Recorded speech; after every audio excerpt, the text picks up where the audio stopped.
Bienvenue, chers auditeurs, dans l'édito, encore une fois cette semaine pour discuter de plusieurs sujets d'actualité. Euh, le sujet d'aujourd'hui, c'est un peu toi qui m'as fait allumer là-dessus. Hier, j'avais pas fait le lien entre ces deux événements-là. Ben, en fait, c'était pas hier, mais quand on en a parlé il y a quelques jours Mhm. on suggérait des sujets pour l'émission d'aujourd'hui. En fait, c'est le fait que le gouvernement a ressorti du placard Horacio Arruda, qui avait complètement disparu, en fait, depuis son remplacement par le docteur Boileau, le très énergique docteur Boileau. Oui. Et dans le fond, là, sorti un peu de nulle part, une espèce d'entrevue très human avec Paul Larocque à TVA, où là, est-ce qu'il y a des regrets? Est-ce que si? Est-ce que ça? Pourquoi? Est-ce qu'on devrait est-ce qu'on devrait avoir des regrets sur ce qui s'est passé durant la pandémie? Là, tu sais, c'était très TVA là, comme Ouais, entrevue, là, ouais, on ouais. doit le dire. Là. Donc là, il nous dit on ne doit pas avoir de regrets, dit Horacio Arruda. Et on en a écouté dans Liane et Frank un bon bout de ça, là, commenté par Joey, où justement là, Horacio Arruda revient sur l'histoire des tartelettes, puis bon, etc., etc. Un, un côté, quelque chose qui est un peu, comment je dirais ça, qui est une non-nouvelle finalement, ou Ouais. un non-événement, cette entrevue-là, d'une certaine manière. Mais si toi, tu me dis, tu dis c'est drôle qu'ils ont sorti ça exactement en même temps où Christian Dubé nous annonçait l'histoire du Top Gun, Ouais. où on apprenait via Thomas Gerbet qu'il allait avoir, avant même qu'on sache c'est qui, avant même qu'on sache c'est quoi le mandat, avant même qu'on sache exactement comment ça va fonctionner, il va avoir un salaire de 543 000. Là, il y a eu un peu de grogne. Ils ont retiré le chauffeur. Ça va être juste Ouais. une allocation pour les dépenses. Bon. Donc, en fait, c'est ça, c'était cet article-là que vous pouvez retrouver dans Radio-Canada qui s'appelait Le futur PDG de l'Agence Santé Québec gagnera 543 000. Donc, vous comprendrez que c'est le fameux Top Gun dont Christian Dubé a parlé. Et toi, tu as vu un lien entre ces deux événements-là, finalement. Ouais, ben c'est ça, tu sais. Peut-être que c'est simplement le hasard qui fait bien les choses, mais je pense qu'on peut se permettre quand même de se questionner, du moins quand on a vu comment le gouvernement de la CAQ opère depuis qu'il est au pouvoir. Ils sont quand même devenus las d'aller dans la diversion, puis malheureusement, plus souvent qu'autrement, beaucoup de Québécois mordent. Alors, pour rappel, ben c'est ça, c'est que c'était le 8 janvier, le lundi, au matin, sur le texte de Radcan, il y a encore Thomas Gerbet, encore et toujours Thomas Gerbet. Donc, à 4 heures du matin, c'est ce texte-là qui est publié sur le Top Gun, c'est à 543 000 $. Bon, puis là, ça brasse dans les médias cette journée-là, beaucoup de grogne, etc. Puis là, le soir même, à TVA, tu as Arruda qui en fin de journée, tu as TVA qui sort, t'as Arruda qui ressort à TVA. Tu dis, bon, pourquoi qu'on a ressorti Arruda à cette date-ci pour faire son entrevue très people avec Paul Larocque? Tu sais, bon, je vais retenir mes qualificatifs, Ouais. mais pourquoi, tu sais? Tu dis, bon, c'est un peu bizarre. Puis effectivement, il y avait rien à dire, hein, dans le fond, finalement.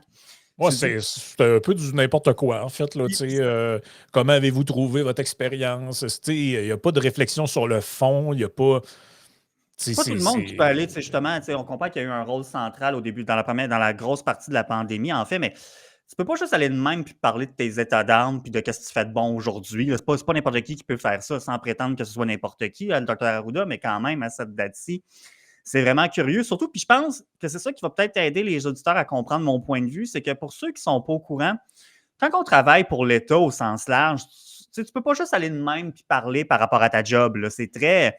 On le comprend on le comprend pourquoi. C'est que c'est très centralisé, en fait, les communications, les différents ministères, les différentes ouais. agences ils ont leur attaché de presse, leur responsable de ligne, de médias, etc. Tu sais, tu peux pas juste, normalement, tu peux pas juste t'en aller de même puis parler parce que, bon, on comprend que pendant la pandémie, quand il était directeur national, il y a des gens qui ont des pouvoirs, tu sais, je sais pas, le PDG d'Hydro-Québec, le directeur national de santé publique, des choses comme ça. Ouais. Mais pour un gars comme Arruda, qui n'est plus directeur de santé nationale de santé publique, qui est comme, ben, d'un bureau en arrière, finalement, tu sais, dans le cadre de ses fonctions, il va être autorisé, mettons, par exemple, à aller parler de la poutine puis de la malbouffe sur l'heure du midi dans les écoles, des patentes de même, des entrevues aux médias locaux, des trucs du genre, peut-être même des médias nationaux pour parler de tabagisme, des patentes de même. Mais ressortir comme ça m'apparaît un peu curieux, surtout qu'on avait strictement rien à dire. Puis c'est surtout, tu dis, tu sais, si on était en Noël puis jour de l'an, tu dis, bon, slow news days, tu sais. Mais là, c'était la journée tu sais, le 8 janvier, c'était la journée ceux qui n'étaient pas déjà retournés au travail, c'était la grosse journée du retour. Bon, là, pourquoi qu'on le sort maintenant? Puis là, quand ça braque, quand clair que le sujet de la journée, finalement, c'était le fameux Top Gun, comme on vient de parler. Fait que là, moi, ça reste de même. J'en fais pas trop de cas. Tu sais, j'ai jeté un coup d'œil à ça. J'étais comme, bon, je pense qu'on était envoyé dans notre groupe de discussion privée. Il n'y avait pas grand-chose qui était sorti de cette affaire-là. Là. Et là, 2 jours après, donc le mercredi, on a la fameuse conférence de presse de Christian Dubé, le docteur Boileau, tout ça. Je m'en allais l'appeler Brise de Nice, cette expression-là. Cette expression-là de Radio X a collé dans ma tête. Là. Fait que là, tu as Christian Dubé, tu as Luc Boileau qui font la conférence de presse. Puis là, c'est là que je trouve que Yann a fait une excellente sortie. Puis d'ailleurs, j'ai des amis qui m'en ont parlé de ça, des amis qui ne suivent pas nécessairement qu'on fait et tout, là, qui ont vu ça passer. Comme quoi que justement ça que Christian Dubé il a mis ça pire que c'est en quelque part. C'est comme complément d'information, vous pourrez aller écouter ce matin. Il y a Joey qui a reçu Karim, Dr. El Ayoubi, là, pour parler de ça et tout. C'était super intéressant. Parler de ça puis d'autres choses aussi. Ils ont mis ça pire que c'est. Ils n'ont pas joué avec les chiffres parce que les chiffres sont mis publics sur Santé Québec, mais c'est de la manière qu'ils ont été interprétés. Tu dis, ils sont plus brillants que ça. Pourquoi ils ont sorti ça? Ça a donné à quoi? Ça a donné quoi, ce spectacle-là? À part d'exciter, je me dis soit que c'est de la diversion. Tu sais, oui, ponctuellement, ils vont envoyer un os, comme disait Couillard, à l'endroit des médias. Ils vont, la santé publique, de temps en temps, parce qu'ils vont faire des petites conférences de presse un peu boboches. Bon. Mais là, c'est parce que le ton que c'était et tout, puis présenter ça pire que c'est. Ou à tout le moins, encore une fois, manquer de perspective encore et toujours. Tu dis, bon, ben là, le pourquoi? Puis là, justement, tu sais, parce que ça, c'est le genre de sujet. On a vu juste comment que ça a chialé pour les Kings, là, la subvention, le 5 à 7 millions et tout. C'est pas les mêmes montants cette fois-là, mais c'est un individu en particulier. On n'aime pas trop ça, les Québécois, d'habitude, les bonzes, finalement, les grands mandarins et tout. Puis je pense qu'on peut comprendre pourquoi dans une bonne mesure. Mais là, c'est ça, tu dis, ben, c'est surprenant que ça a comme. Moi, je vois un peu de la diversion parce que tu dis, ça a servi à quoi, ça, sinon, à part exciter les restants de confineurs qui restent? Parce que oui, il en reste encore quelques-uns dans les antres de la bête, c'est-à-dire anciennement Twitter. J'ai vu, je vais peut-être prendre quelques instants aussi pour mentionner, je n'aimerais pas de nom, mais il y a des gens qui m'ont envoyé des choses vraiment pas chic de ce qu'il a pu se discuter sur ce média social-là. Des gens qui disent, j'en ai ici là, des captures d'écran qu'on m'a envoyées, qu'on dit que le docteur Quash, que c'est une charogne, qui est prêt à faire n'importe quoi pour du cash et des promotions, que elle et Carl Weiss ont du sang immunitaire, le docteur Weiss, ceux qui se rappellent de lui, qui ont du sang sur les mains. Tout ça, parce que de ce que je comprends, je n'ai pas vu le texte comme tel, mais ce que je comprends, c'est que Dr. Quash pourrait possiblement parler de dette immunitaire, puis là, on vient dire que ça n'a pas de bon sens, que ce n'est pas de la science, puis que de répandre ces messages-là, c'est du sang pour les mains. Mais tu sais, j'appelle à la prudence. J'invite ces gens-là à faire preuve de prudence et de modérer leurs propos, parce que tu sais, tu as le droit de dire ce que tu veux sur la place publique, on est pour la liberté d'expression, mais liberté d'expression ne signifie pas que tu es libre de toute conséquence. Là, là, dire que les gens se font ça pour le cash, pour la promotion, qui ont du sang sur les mains, puis aussi, pour la petite histoire, je veux dire, je ne suis pas scientifique, là, je ne suis pas un expert hashtag, là, mais quand même, tu sais, dette immunitaire, tu sais, le choc microbien, c'est quelque chose qui a existé dans l'histoire. Là. Pour ceux qui ne savent pas c'est quoi, c'est quand les colons sont arrivés, les premiers Espagnols sont arrivés en Amérique, là, fin des années 1400, début 1500, puis là, les virus, les maladies qu'il y avait, ça s'est répandu, puis tout, là, ça a décimé la population. Ce qui fait que 100 ans plus tard, quand les Français et les Anglais sont arrivés plus en Amérique du Nord, ils arrivaient dans des endroits, puis comme, tu sais, tu avais des genres de routes, pas des routes pavées, mais quand même, des routes, des sentiers, des chemins qui étaient faits. Tu avais déjà des forêts qui avaient été défrichées, mais il n'y avait plus personne qui restait là. Ben, choc microbien, tu sais, dette immunitaire. Là. En pré-chaud, tu me rappelais l'exemple aussi de l'île au sud de l'Inde. L'île, tu as comme une tribu, j'oublie le nom de la tribu, là, mais tu as une tribu. Oui, c'est l'île de North Sentinel. Ah, c'est ça. Qui est, en fait, c'est dans c'est comme un peu un genre d'archipel, les îles Andaman. C'est comme au sud, je pense que c'est sud-ouest de l'Inde. Et donc, dans le fond, l'île appartient à l'Inde comme territoire, mais la population qui vit là, on les appelle les sentinelles, dans le fond, ont déjà été approchés un peu par je pense qu'il y en avait un, c'est un ethnologue ou un anthropologue qui est allé dans les années 80, si ma mémoire est bonne.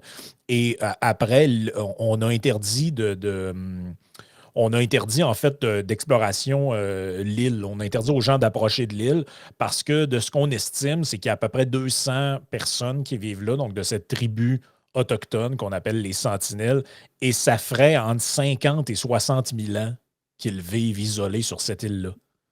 Donc, vous comprenez que euh, d'un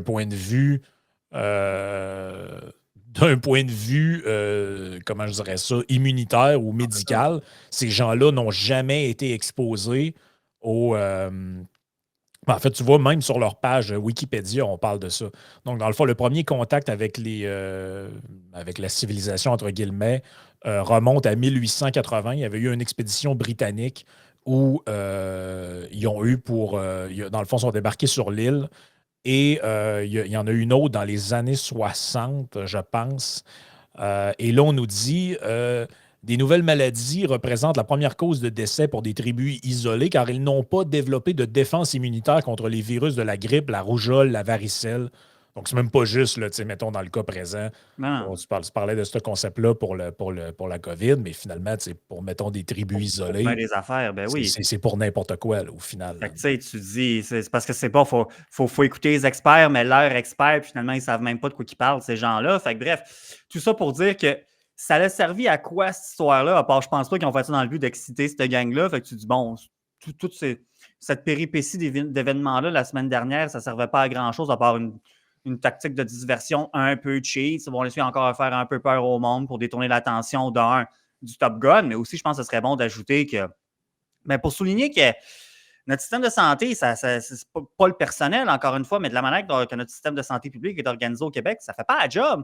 Parce que comme Yann l'a bien démontré, puis vous retournerez voir la publication, puis les tableaux sont disponibles de toute façon sur X, sur les chiffres de Santé Québec, c'est pas tant un problème de personnes qui se présentent aux urgences. Le problème qu'on a, c'est un problème d'organisation du travail puis de personnel, de manque de main-d'œuvre, ou enfin appelez ça comment vous voulez. Fait que ça, mais c'est parce qu'encore une fois, tu te dis, bon, Arruda qui s'en va faire une entrevue People à TVA, bon, c'est tel que tel. Conférence de presse un peu insignifiante de Boileau puis Dubé, c'est pas la première puis c'est sans doute pas la dernière, tu sais.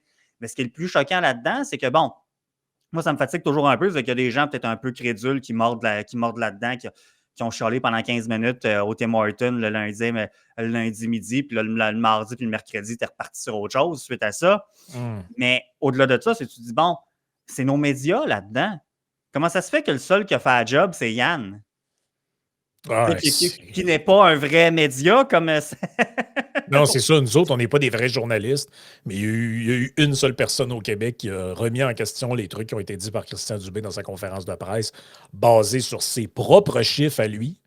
Ben Parce que oui. c'est ça aussi l'affaire, c'est que c'est pas des affaires inventées, Non, c'est pas euh, alambiqué. Puis, pris quelque part dans le dark web, là. non, C'est non. le propre tableau de bord du ministère de la Santé accessible à tous, là. Donc, tu sais, à un moment donné, c'est ça aussi là, qu'il faut garder en tête, là, c'est que ces gens-là, bon, ils prennent, disons, des libertés avec leurs propres données. On va dire ça de même. Et c'est ça, il n'y a pas eu mais justement, élargissons, puis je vais t'entendre là-dessus. Comment. Tu trouves pas ça particulier ou comment t'expliques ça, le fait que, tu sais, je regarde un peu au Royaume-Uni, tout le dossier qu'a fait, entre autres, je pense, c'était le Telegraph il y a eu le Daily Mail aussi sur toute la gestion de la pandémie. Il y a eu les fameux COVID files là, Mhm. qu'on voyait où on a vu bon, les relations. Quelles sont les conversations qu'a eu à l'époque Boris Johnson avec son ministre de la Santé? Quelle personne finalement a dit ouais, mais ça marche pas, c'est pas scientifique, tu sais, les recommandations de lockdown et autres. On a vu ça en Angleterre. En France, on a vu qu'il y a eu toutes sortes d'audiences publiques, Mhm. que ce soit pour le professeur Raoult ou pour le ministre de la Santé de ce moment-là et autres. On voit en ce moment, dans les derniers jours, on a eu le docteur Anthony Fauci qui Oui. est passé, dans le fond, c'est dans un comité spécial de la Chambre, la Chambre des représentants sur la pandémie. Et c'est dans ce passage-là qu'il nous a finalement dit que, ben, et là, je le cite, It just sort of appear à propos du six feet apart. Donc, dans le fond, la fameuse distanciation sociale de 6 pieds. Fauci nous dit c'était pas basé sur aucune science. It just sort of appears. Ça a comme apparu comme ça et on s'est tous mis à faire ça. Il nous a aussi dit que l'hypothèse du virus comme étant l'hypothèse du laboratoire, finalement, n'était pas plus farfelue que celle du pangolin ou de la chauve-souris. Bref, une série. Autrement dit, mon point, c'est que on dirait que partout, on demande des comptes à ces gens-là. Tu sais, on a vu ça brasser aussi en Nouvelle-Zélande, en Australie, un peu partout, finalement, sauf au Québec. Je ne sais pas ce qui se passe au Québec, puis je parle du Québec, je ne connais pas particulièrement le cas de toutes les provinces, là. Je ne sais pas si au Manitoba, ils ont cuisiné la santé publique de là-bas, puis le gouvernement, je ne suis pas assez au fait de ça. Mais ce que je sais, c'est qu'ici, on a pris une couverture, on a mis ça là-dessus, on a fait du tape autour, puis on a dit, garde, ça, c'est le passé, c'est terminé. Puis même, tu as un média qui a la chance d'avoir l'ancien directeur de santé publique, il aurait pu lui poser mille et une questions sur ouais, mais vous avez vous-même avoué, par exemple, en commission parlementaire, avoir jamais recommandé la fermeture des restaurants en répondant à une question du député du PQ, Pascal Bérubé. Pouvez-vous nous expliquer cette histoire-là? Comment ça s'est passé? Finalement, le politique a fait l'inverse de ce que vous avez recommandé. Comment ça s'est passé de l'interne? Ça aurait été intéressant de le voir pédaler. Non, aucune question là-dessus. Aucune remise. Il ne faut pas avoir de regrets. Et lui-même, il lui a même demandé à un moment donné si c'était à refaire. Et il dit si c'était à refaire, je referais tout ce que j'ai fait. Oui, puis il a répété la même insignifiance aussi qui était de dire ah ben moi je l'ai dit dès la première journée, ce que je vous dis aujourd'hui, ça se peut que je vous dise exactement le contraire le lendemain. C'est ce qui veut Ça dire. fait bien ça quand tu veux te padder contre toute critique, là. Ben oui, c'est ça. Puis on comprend que la science évolue, puis qu'on peut découvrir des nouvelles affaires, puis on apprend sur le virus, blablabla, fine. Mais tu peux pas dire blanc ou noir du jour au lendemain de même, puis t'attends à ce que ça ne crée pas de remous ou d'interrogation de la population. Tu sais, il y avait eu des incohérences profondes. Puis c'était là-dessus. Tout le monde aurait été capable de comprendre, de dire, bah, OK, mettons, on pensait que le virus se transmettait d'abord par surface, mais on se rend compte qu'il se transmet davantage plus par les airs. Tu sais, ça, c'est des choses que les gens étaient capables de comprendre. Mais tu sais, les consignes par rapport aux masques, notamment, puis bien d'autres choses, on ne reviendra pas toutes là-dessus, là, mais tu te dis, c'est le bas blessé. Puis effectivement, Paul Larocque aurait eu une occasion en or, surtout que, comme je le disais tantôt, tu sais, les employés de l'État, ils ne peuvent pas tous sortir de même, parler aux médias n'importe quand pour parler de ce qu'ils font de leur travail dans leur quotidien. Fait que là, ça aurait été une occasion, à quelque part, puis non, c'est encore une fois une occasion manquée. Puis autant qu'on aime ça dire qu'il y a juste faut écouter les vrais médias puis les vrais journalistes, ben oui, mais c'est parce que ça faisait pas mal à l'eau vedette plus qu'autre chose la semaine passée, là, tu sais. Puis quand je dis ça, tu sais, on se rappelle de certains docteurs pandémiques qui aimaient ça se faire voir, qui étaient très présents sur les médias sociaux. Tu sais, je parlais des confineurs un peu débiles tantôt, mais ces mêmes docteurs-là, là, de certains hôpitaux, il y en a qui sont ressortis pour recommencer à se refaire voir. Tu sais, leur reach n'a rien à voir avec celui d'avant, évidemment, là. Mais quand même, ils ont recommencé. Puis j'en ai vu un ou deux encore qui aimaient bien ça, critiquer leurs collègues, qui ont fait des commentaires vraiment, ben, pas appropriés. En fait, là, tu te dis, bon, mais ça sert à rien. Ouais. En fait, c'est ça. C'est ça mon point, c'est que c'est du bruit. Ce n'est que du bruit. Puis pendant ce temps-là, il n'y a pas vraiment de challenge. C'est oui, tu as eu. C'était-tu Mario Dumont ou c'était qui était sorti pour dire voyons, ça n'a pas de bon sens là, qu'on nous a demandé encore de faire attention à la quantité de taxes et impôts qu'on paye. Mais tu sais, Ouais. ça reste du bruit. C'est aussi parce que c'est trop dans le général, ça. Il n'y a pas de challenge. Ils ne se font pas challenger. Fait que quelqu'un qui ne se fait pas challenger, c'est un peu quelqu'un qui n'a pas de défi dans son travail ou dans la vie. Tu deviens pas bon. Tu sais. Non, mais c'est ça. Puis, tu sais, moi, j'en reviens pas du. Tu sais, les seules fois que les gens en parlent, c'est pour revenir sur comme des généralités, puis Ouais. l'impact négatif que ça a pu avoir. Mais tu sais, là, des questions. Moi, j'ai écouté un peu ce qui s'est passé au Congrès, là, Mhm. et c'est des questions très précises Oui. que les gens de la santé publique, dont Fauci, se font poser. Et là, il n'y a pas de peut-être puis de ça se peut. Il y a connais-tu la réponse à la question que je te pose? Puis l'équivalent ici, ça aurait pu être Docteur Arruda, quel est le fondement scientifique, s'il y en a un, de l'imposition d'un couvre-feu? Oui. Ben là, tourne OK, il n'y en a pas, merci. Parfait, il n'y en a pas. Docteur Arruda, quelles sont les évidences qu'il était justifié d'imposer aussi longtemps le masque obligatoire, par exemple, sachant que tel journal, telle autre affaire nous a averti que dans l'usage dans la population générale, l'efficacité est plutôt moindre. Sur quoi vous vous êtes basé pour, dans un premier temps, dire que ça ne servait à rien et dans un deuxième temps, dire que c'était essentiel? Mais il n'y a aucune question de ce genre-là qui ont été posées. Et savez-vous quoi? Il n'y en aura jamais, je pense. Parce que ça ne fait pas partie de de comment ça fait pas partie de ce qu'on est socialement. C'est un on très général là, que je fais, là, mais vous remarquerez avec tous les autres sujets, on a parlé il n'y a pas si longtemps, toi puis moi, même dans l'édito, on avait parlé d'Hydro-Québec et des pannes à répétition qu'il y a.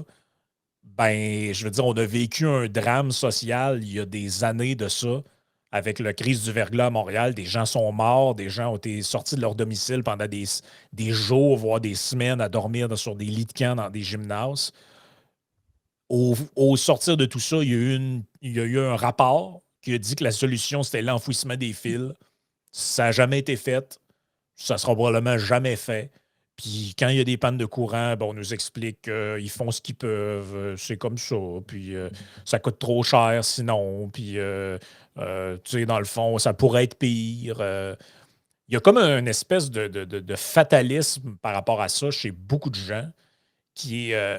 Puis, tu sais, ça va même au-delà du fatalisme. Ça va aussi euh, incapacité capacité d'introspection nulle. Mhm. Et j'écoutais l'autre fois, ben en fait, il y a quelques jours, il y avait un panel, je me souviens plus si c'était à la joute ou peu importe, là, et tu avais Luc Lavoie, Gaétan Barrette et je me souviens plus exactement qui était la troisième personne. Et il parlait de Trudeau par rapport aux conservateurs, où ils sont dans les sondages. Puis tu vas voir le lien. À un moment donné, Gaétan Barrette dit ben là, tu sais, les conservateurs, ben, ils vont devoir proposer quelque chose. Tu sais, les libéraux, c'est pas vrai qu'ils ont tout mal fait. Par exemple, et je vous jure qu'il a dit ça, pendant la pandémie, c'est un très bon travail qu'ils ont fait. Wow. Là, tu te dis, OK, c'est un très bon travail. Fait que toi, malgré tout ce qui s'est passé, malgré le convoi, malgré tout ce qu'on sait, tu penses encore que c'était excellent ce qu'ils ont fait, là. Essayer d'obliger à des gens qui sont tout seuls dans leur char, dans leur camion, d'être vaccinés de force, sinon ils ne peuvent plus travailler dans le transfrontalier.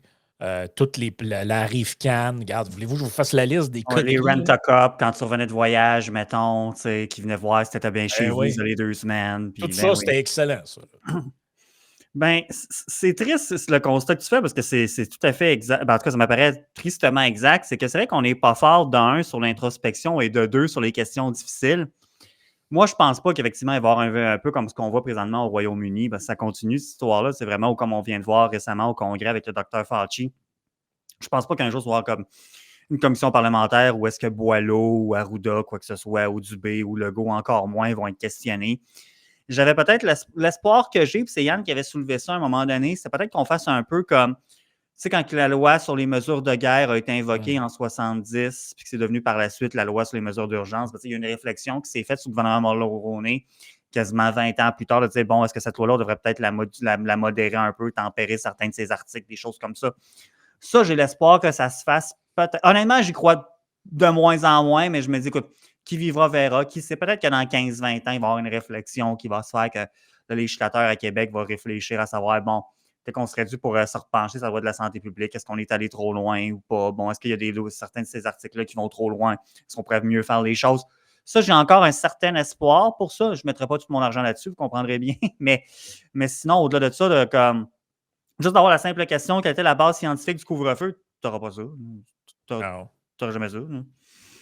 Puis, tu sais, l'autre bout, moi, que je trouve un peu, tu sais, juste d'un point de vue, mettons, légal ou constitutionnel ou peu importe, je trouve spécial les arguments que certains invoquent qui, en gros, se résument ainsi. Ouais, mais l'intention était bonne. Ouais, mais l'enfer en est pavé de bonnes intentions, là. C'est plein de gens autour de vous qui sont bien intentionnés, mais qui finalement commettent des erreurs de jugement ou des fois même des erreurs irréparables qui causent préjudice à autrui, là. Fait que, tu sais, moi, que le gouvernement soit bien intentionné ou pas dans ses agissements, c'est pas ça la question, là. Tu sais, pensez-vous qu'il était mal intentionné quand il voulait faire interdire la conférence pro-vie au centre des congrès? Dans leur tête, ils luttaient quasiment contre la haine, puis tout ce que tu veux, là. Ils sont certains qu'ils sont sûrs qu'ils font. C'est ça, je pense, beaucoup de gens ne comprennent pas, c'est qu'ils pensent que les choses mauvaises qui arrivent ou ce qui est mal, c'est toujours fait par des gens qui sont mauvais.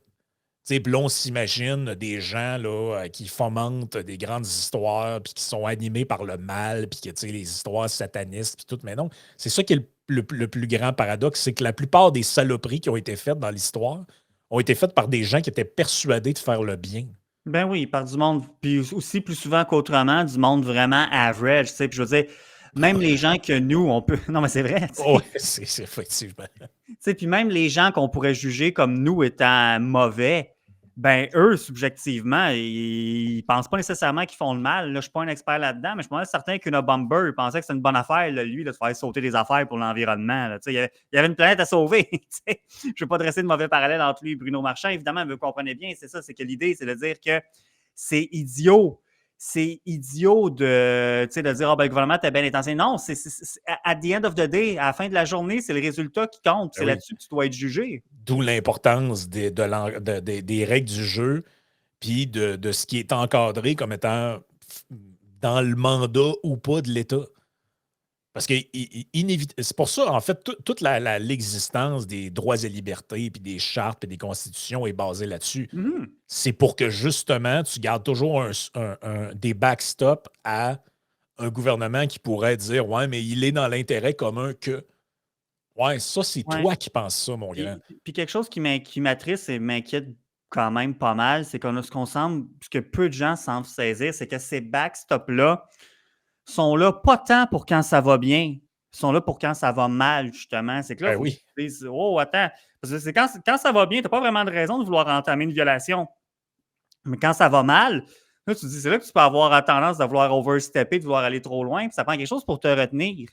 Et il y a très, très, très peu de gens qui semblent être capables de comprendre ça. Puis on l'a vu dans d'autres juridictions. Il y a des juridictions pendant la COVID qui ont dévié vers l'autoritarisme puis qui n'en sont pas sortis. Tu sais, je pense à bon, tu as eu l'Azerbaïdjan qui en a profité pour aller se pogner avec l'Arménie une couple de fois. La Hongrie aussi qui a glissé vers plus une autocratie qu'autre chose. Tu sais, bon, tu as des gens qui ont utilisé ce contexte-là pour comme écraser le semblant d'état de droit qu'ils pouvaient avoir, dépendamment des endroits. Puis voilà, ils sont faits avec ça. Nous, c'est pas le cas ici. Mais ça m'agace un peu qu'on pense qu'on est à l'abri de tout ici. C'est de même, en fait, qu'on se fait rattraper par l'histoire plus souvent qu'autrement. Là. Absolument. Écoute, on va passer à la Oui. partie Patreon. On voulait parler notamment de la sécurité dans les palais de justice du Québec, entre autres, avec un événement tragique qui est arrivé à Longueuil, alors qu'un homme a été poignardé au palais de justice de Longueuil. Donc, on va en parler dans la partie Patreon. Et je voulais t'entendre aussi, peut-être un petit mot de politique américaine sur ce qui s'est Mhm. passé avec différents États là, qui ont tenté d'invalider la candidature de Donald Trump. Donc, on va en jaser un peu ça dans la partie Patreon. Donc, joignez-vous à nous. Très facile. Vous allez sur patreon.com /, iSénéchal, ou vous allez directement sur Patreon et vous cherchez dans la petite barre de recherche où c'est marqué Trouver un créateur. Vous cherchez Yann et Frank ou Yann Sénéchal, vous allez nous trouver là-dessus. Très facile. Donc, toujours des parties bonus à l'édito, comme à peu près tous les Oui. podcasts qu'on produit là-dessus.